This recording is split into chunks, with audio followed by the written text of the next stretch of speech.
I finna react to 24/7 streaming just took a man's life. The nigga died in a Kaizenat stream. Mafia-Thon 3 will be the next stream that you will see me in. I don't know what this like thing that you got going on, but it's starting to just get weirder and weirder. Your eyebrows are getting like less hair on them. Your mustache is getting slimmer. Lips are getting all weird and pink. Like you just started to turn into one of those people. This morning, I was coughing up blood this morning, right in the cup. Look in that cup. There's blood, there's spit. No Y'all just get clickbaited? Gifted. Appreciate it. I am sick. No more with another 100 gifted. Every single time. Did I just get feel clickbaited? Tired or is tough. Y'all always prove to me why I should keep going. This is genuinely insane. A streamer just died while live at the end of a 10-day broadcast that involved him being beaten, bullied, and brutally deprived of sleep. And as far as who this guy was, you may have never heard of him, but he was actually the most popular Kick channel in France and at times one of the most watched worldwide. The marathon live streaming game just kicked it up a whole nother notch. Rest in peace to that man. The middle of the month of August means a few things for a lot of people. First and foremost, 8/19 represents my birthday. I'm the big 29. Yeah, I do feel a little bit old. I'm not gonna lie to you. It's hurting me. Unk is hurting. It also sparks the end of Leo season, which if you believe in zodiac signs, that can be a good thing. But it can also symbolize that streamers are gearing up for the most wonderful time of year if you are on Twitch. That's September, where subs are discounted. Now, oftentimes that means that streamers get a lot more revenue, a lot more money because they're gonna stream for a lot more hours, which means a lot more content. So a lot more money. But one of the cheat codes they figured out into doing this was by doing marathon streams, going again and again and again continuously, streaming on the platform 24/7, 365. And the way that streaming Blood trying to get a bag and he died. That's crazy. More than just reacting to videos, playing games for long extended periods. Chasing the bag a little bit too hard. A little bit too hard. Big elaborate mafia-thon, streamer university, streamer prom-esque things. But now we are getting to the point where it is detrimental to people's health, even to the extent of losing lives, where we have to ask, how sustainable is this 24-hour marathon? Wait, he was getting beat on in his streams? When I tell y'all, who's watching that? Going through it, I was really going through it, bro. Like dead ass, bro. By day 10, man, nigga ain't cut from that cloth, bro. Nigga ain't cut. Nigga, I'm happy. Come on, bro. Put me on the stream for, bro. If I make a subathon, it wouldn't be easy, but I wouldn't have no mental problems. Like I wouldn't come out the stream a whole different nigga. I sit down on the stream, do what I gotta do. When I gotta sleep, I'm just go to bed right there. Cut the camera off, go to school and shit. This shit's low-key easy. Nights where I'm in the bathroom, like, just bawling my eyes out. Like, do y'all remember around that time when my friends was here and I'm telling them, like, if y'all had a button to press if you want to continue your life, you feel me? Y'all remember that? I was really on some shit, bro. I'm gonna keep it a buck. Like, being entertaining and being at the whim of the internet is a mental and physical toll that people aren't really allowed to even talk about. Now, that's due to the bad faith actors in the conversation where, you know, we compare 9 to 5s to the streaming life, which for all intents and purposes, I am team 9 to 5. I rock with my workers here. But that doesn't mean that streaming and school feel like a 9 to 5 doesn't come with some sorts of challenges along the way. Now, I know a lot of people are gonna watch this and react to this, so this is for like the Astro Dior. I bet you 7 or 2. Simba the God, or whoever else watches this, they'll know exactly what I'm talking about. That me. Getting on this camera is like sometimes a mental task that comes from like your belly up and has to come out, and it can be a lot weighing on you. It also doesn't help that the internet literally has no filter in 2025. I ain't gonna lie. I think there's so many paid. This might just be me, but low-key doing this shit low-key kind of easy. I find a video, I just watch y'all talk, and then I just upload it. Like, this is kind of easy. What I'm doing is pretty easy, but to like somebody different, I think it's just like I'm used to being just goofy around people or just like making jokes and shit. So, and nobody even viewed my shit, so it's like I'm kind of doing this for fun. So it's like it's not even taxing to me. Like it's kind of easy. That are out there or looking to bash you, even if you say something that is universally acceptable, like, hey, during the day the sky is blue, and I already know somebody's gonna say that the sky is black when it's raining. Like, that's what I mean right there. I ain't gonna lie, chat. If that's the real Las Vegas fear, oh god, that's actually insane. Because bro, that shit costs a lot of fucking money to do. So I ain't gonna lie, bro. That shit is absolutely it is. That's actually crazy, oh God. The Sphere, that shit costs a lot of fucking money to do, bro. So listen, there's people in my chat. Just listen, bro. Damn, bro, just chill. It's smooth. It's cool. With that being said, you need time to decompress, but that doesn't happen when you do these marathon streams like this. And not only does it take a toll on your mental, like Blackboy Max just said, but it also takes a toll on your physical, like Kai was speaking to earlier. He was coughing blood into a cup. That's a full stop. Let me go to the doctor. But because he's committed to his audience, that's a hold up. What the fuck? Let me go to the ER. Like I'm not going no stream out there. Coughing up blood, my nigga. That's scary. I think I got cancer or something. Should I go to the doctor? Nah, chat. Let me know. Like, nigga, what? Hey, chat, I ain't gonna lie, chat. I'm bleeding right now. Should I go to get it checked out or not? I feel like my arm finna fall off. Should I go get it checked? WID or not? And I know what people are probably saying. Well, Kai should that is how cut niggas the be camera like. off and go to the doctor. It's really just that simple. But my God, if we don't have a conversation about how competitive the nature of streaming is now, not saying that Kai has to do this, but the way that the landscape is set up now, it almost seems like every single month somebody is having to top the next person, which is ultimately going to be detrimental to people's mental and physical well-being. One thing I will say about streaming is way less like unified, bro. That's the worst part about it. This shit not together. Niggas just be doing their own thing. Like niggas, you know what I'm saying?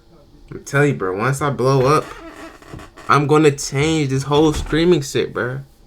I'm gonna be like motherfucking Angle, man. I'm gonna be like Angle. He restored balance to the motherfucking world. That's how I'm gonna be. I'm gonna be on some Avatar Ang shit, bro.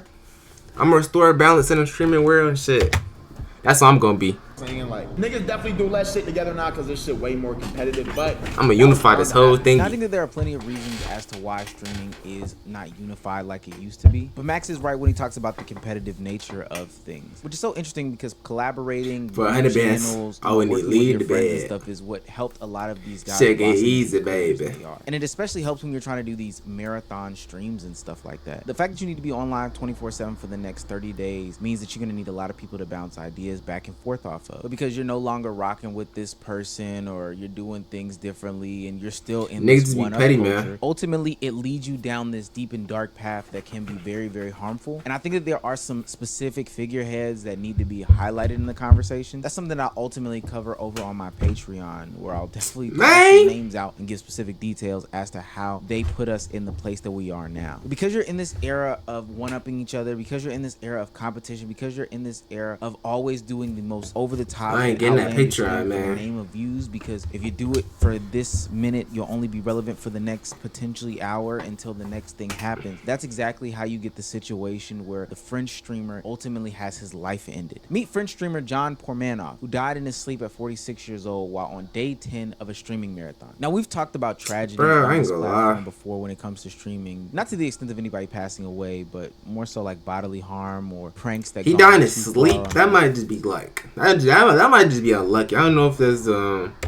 that's because of stream or something. Situation. Those were fringe people. Those were edgelords who ultimately are not here to talk about today. But this guy was one of the top streamers in the world. Definitely one of the top streamers in his country. It's a tragedy that he succumbed to what a lot of people are talking about, which is infinite clout disease and streaming 24/7. And while he started out filming himself gaming, eventually he ended up as part of a collective run by a guy by the name of Owen, along with another one by the name of Safin. Right, and these two, they reportedly got a kick out of bullying him, with this soon evolving into full-on physical and psychological abuse. They'd also threatened to throw him out on the street when he tried to leave. They apparently beat him, choked him, shot him with a paintball gun, I was gonna say, putting oil on him, and just seemingly tortured all him. This was live? Right, in one clip that's been making the rounds, they claim to have locked him in the trunk of the car and drove over speed bumps at high speed. And in the audience watching them, you had people encouraging. So is these niggas not locked up? All that was live, and then they're still free roaming the streets. They over here, what? They're locked, man. That's just crazy. Them to go even further and even. That's literally some dark web shit. Niggas in the chat, oh yeah, smack the shit out of him, cut his hand off. That's some dark web shit, bro. Now the full situation is very sick and sadistic. I promise. Shoot him with the paintball gun is nuts. I could probably also include it in the Patreon video that I'm gonna upload as well, the full details. But there's a video out there circulating of them discovering him being actually not alive on stream. I bet they didn't get. I bet they did not care. I bet they didn't care. A lot of clips of him circulating on the internet, this collective on the internet, of this man just being tortured. I mean, abused, physically harmed, mentally harmed, just the whole 9 yards. I don't know how else to say this, but obviously YouTube won't allow me to show these things. Yeah, I mean, obviously. Honestly, it hurts my heart. Like, I'm in pain watching this stuff. Now, I don't know if this man had mental ailments, you know, wasn't a high functioning person, had something going on with him, but it's clear that he was able to be manipulated and easily a target for the people that were supposed to be taking care of him, or his friends, the guy named Owen in question. There's even a clip of them talking and having the conversation where somebody asked via chat, I guess, why JP decides to stay through all this. And he's basically, Owen, saying to them and to JP, hey, this is the way out of poverty. This is the way that, you know, me and you can connect and I can be your friend because I am your only friend in this world. Which is sick. That's just sad. There's a bigger conversation here about mental health and manipulation and all that stuff. But one of the reasons why JP fell for this is because of 2 things. One, of course, income. I mean, money. Yeah. That we've seen these things about, you know, how popular people get famous based off of blowing up on these different social media platforms. And this is a guy who was about to get kicked out on the street, so he definitely needed some money. 2, and most importantly, this was the path to success as seen by him. The algorithm kept rewarding him for doing the most outrageous things. It started off with him crashing out over some Fortnite videos. Aïe aïe aïe. Eh ben regarde comme il joue. Mais putain, nique ta mère. Ah, c'est bon, j'arrête tout, j'arrête. C'est bon, Fortnite, je lui... That's how XQC sound to me. Ça arrête de mort, quoi. Et c'est bon. And escalated to him getting hit with paintballs on stream. Now, there's a little bit of a silver lining in all this. Kick ultimately banned the guys from that platform. Aiden and Drake are paying for the funeral expenses of all these things. I wish they would have definitely done this stuff earlier. Like, this is definitely Jackass, the boy from Johnny Knoxville in the early 2000 days, taken to a whole different level. And this is why we were never supposed to do these things without supervision or at all. But there's a huge problem with one-upping culture because we've talked about this plenty of times beforehand and it's just been ignored. This marathon stream was broadcast for months where these people kept one-upping the torture and the harm until ultimately this person's life got ended. This is bigger than the inherent issues with streaming that continuously. I think that ultimately there is some sort of health and safety concerns that come with just being up and being on 24/7, but being manipulated by the internet. What mic does that nigga got? And all the eyes that you can attract. My mic kind of boo-boo. Not boo-boo, but hurt your mental and your physical. Now, no, I'm not. Why does niggas mic sound so crispy and mine kind of sound so guys are going to the extremes that these people are doing. And my camera kind of buns. And my computer buns. Blueprints. All my shit buns. The meta, the path to success. And as we get more competitive and more competitive and more competitive in the streaming world, going from 24/7 to 48/14, I can only see this turning out. That's a good video though. That's just sad though.